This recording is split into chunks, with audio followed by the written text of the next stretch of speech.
Greetings of the day, students.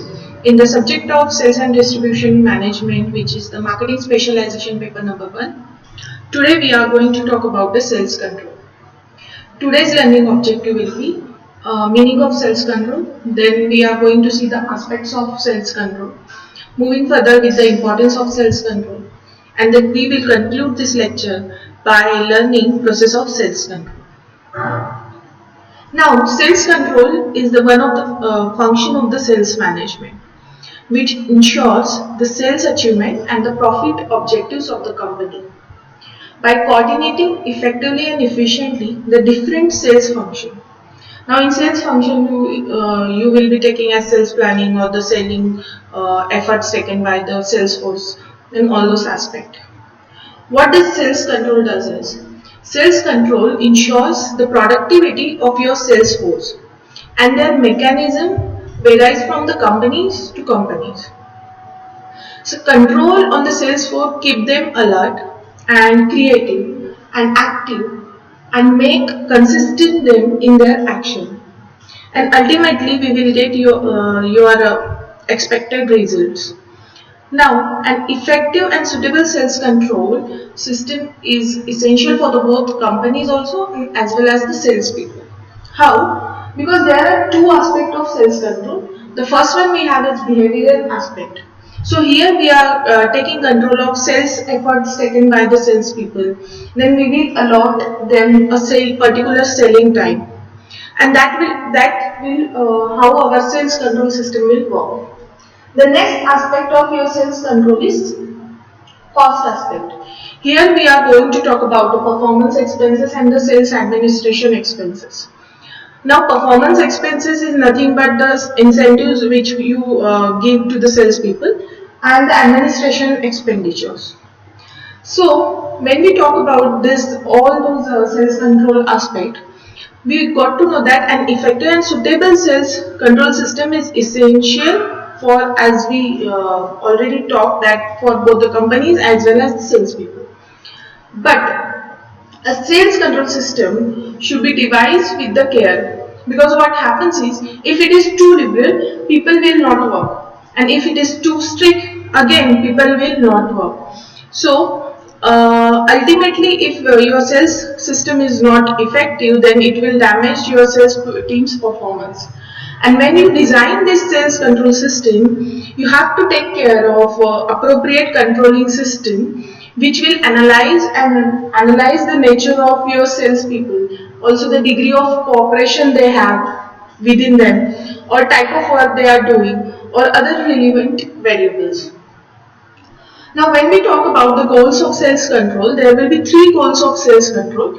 The first one we have is optimize number of sales. Then second we have is maximize profit, and the third we have is control revenues.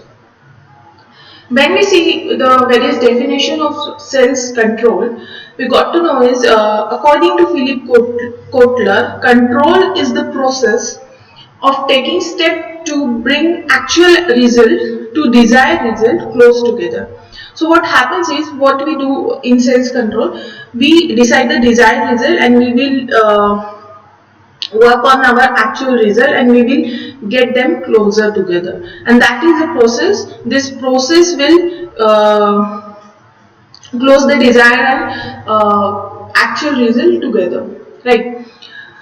Now there is another definition of sales control, which is according to George R. Terry, controlling is the determining what is being accomplished, that is evaluating the performance of your salespeople, and if necessary, applying corrective measures so that the performance takes place according to your plans.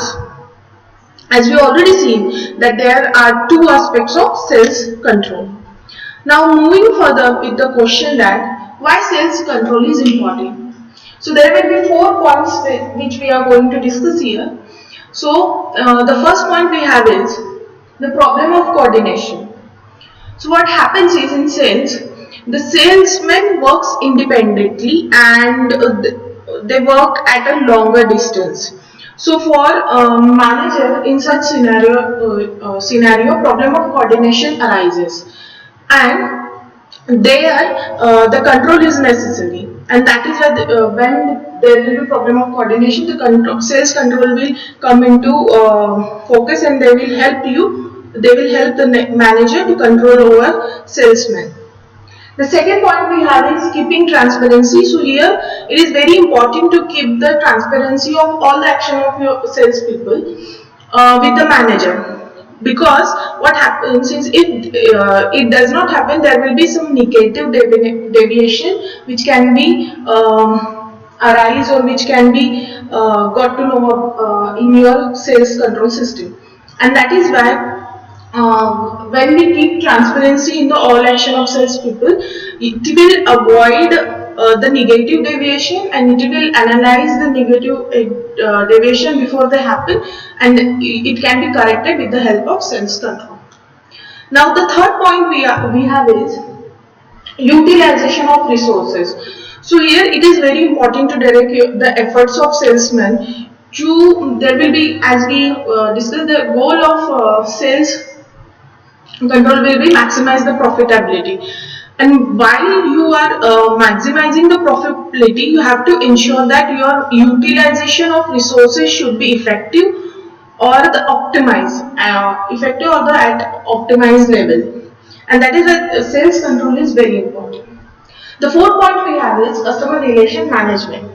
So in sales, customer are most valuable for, like, customers are most valuable for every business. So it is important to address their problems and the complaints if they are making some, and there suppose you are handling the customers in a very good manner, you are listening to their problems, you are getting to know about their complaints, it will create a positive image of your organization in the market. So the sales manager should direct salesmen to keep the customer on the top of their priority and keep them happy and satisfied. So that's it for importance of sales control. Now, when we talk about the process of sales control, an effective sales control system helps a sales manager to diagnose the problems in the early stages, and initiate the necessary action towards it. So, in order to develop and implement effective control processes, essentially there are few steps to essential there are some steps to make an effective sales control system. So here the process of sales control consists of 4 stages. The first one we have is goal setting, and the second we have is performance management, then diagnosis, and the last one we have is corrective action. So we will start discussing it by first thing, that is goal setting. So setting goals is the primary task of any sales manager. So sales manager directs the sales force by setting the goals and the framing objectives. They design the course of action by which the sales force can achieve those objectives, and then they measure the sales force performance against the set goals.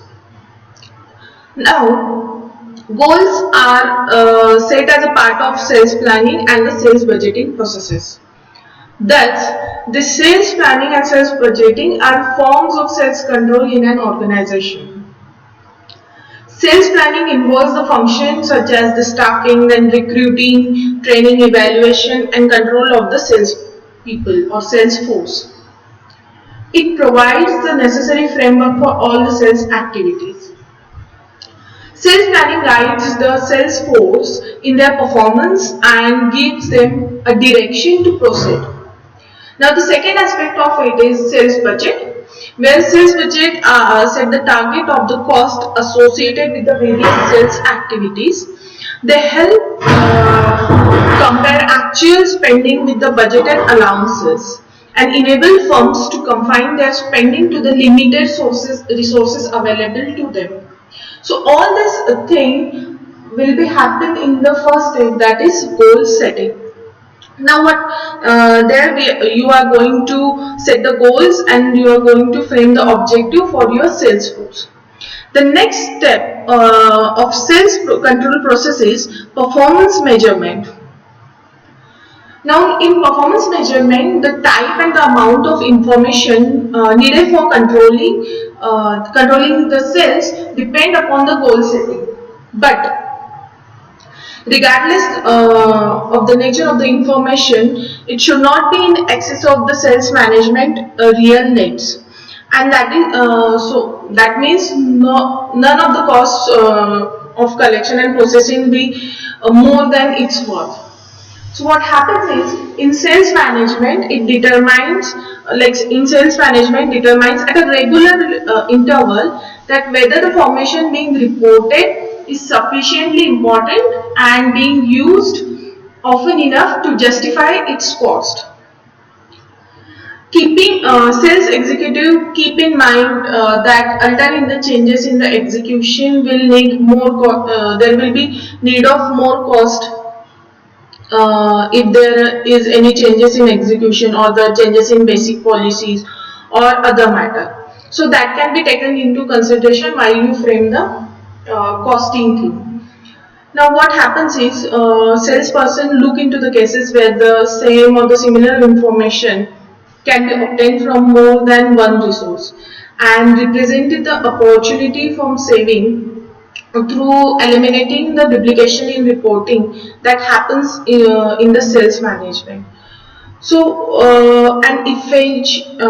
an efficient system of sales control not only functions information necessary to managerial evaluation of performance, but also it will promptly relay together with the suggestion for action and appropriate organizational unit. But this information in performance is often slow in arriving on the sales executive desk and considerably delay the performance evaluation. So, in sales people, the performance measurement will be directly connected to the goal setting, because in goal setting you have to frame the objective on individual basis, and that on that goal setting you will going to consider their performance. You will measure their performance on individual basis. Now what will happen after that? You need to got to know some problems which you never consider while you was doing the goal setting. So the diagnosis will be the next step of sales control process. Now here what we'll do is we will compare the actual result with the set goals, and if there is large deviation, then if there is a large deviation in the actual and the set goal, we will call for investigation into the causes for the deviation. So what will be the causes for that deviation? We will investigate them in the third step, that is diagnosis. Now, the performance of sales force is usually measured by the mean of sales quotas, and the sales management manager use these sales quotas as a tool to influence and improve the performance of their sales personnel. So several factors related to the territory, such as the territory size, then the concentration of business or the growth of business activity in that particular region, it all those factors plays an important role in the assignment of quotas. Now, the cost incurred on the sales related activities are compared with the budgeted allowances set during the first, that is the goal setting process. Now, if an analysis of deviation between the actual and budgeted cost helps the sales management to take the corrective action, which is the fourth step in the sales control process. So it will help the it will help the manager to take the necessary corrective action if they got to know that their actual spending is far exceeds the budgeted spending. Now, inaccuracy in the setting goals is evident if the sales achieved exceed the target sales at substantially low cost, and at the need to improve, then there will be a need to improvement, and if need of improving the efficiency arises with the underachievement of your sales personnel, and that is why you will be having some heavy expenditure. So after doing this diagnosis where about your actual results and the budgeted one of the set goals, the fourth step will be the corrective action, where you are going to take some action. That there will be like in corrective action there will be two variation you are going to take into consideration. The first one you have is controllable variation, and the second one you have is uncontrollable one. So for the controllable deviation, what management can take decision as they, uh, they will assume that the direction should be in more effective manner, or the guidance should be provided to the sales personnel, or they will restrain the installation procedure and practices aim at keeping the shortcomings with the desired bounds. So that these small steps can be taken while you correct the controllable variation. Now suppose you have to take you have to take some decision for uncontrollable variation. The you have to think that this controllable uncontrollable variation will indicate the relative need for adjusting the sales plan and the policies. So suppose if uncontrollable variation suggests that the present sales objective are unrealistic and not in line with the current expectation. Now after realizing this, what you have to do is you have to compare the result with the standard, and you have to got to know about the uncontrollable variations which are there and which will hamper your sales performance, and you have to take the as maximum as control over them. So that's it for sales control process. We have seen the four stages: steps, goal setting, performance measurement. Then we have is diagnosis, and the fourth one we have is taking corrective action. So that's it for today's lecture. Until next video, stay tuned and please subscribe to the channel of GS College of Commerce, Varda e-learning. Thank you.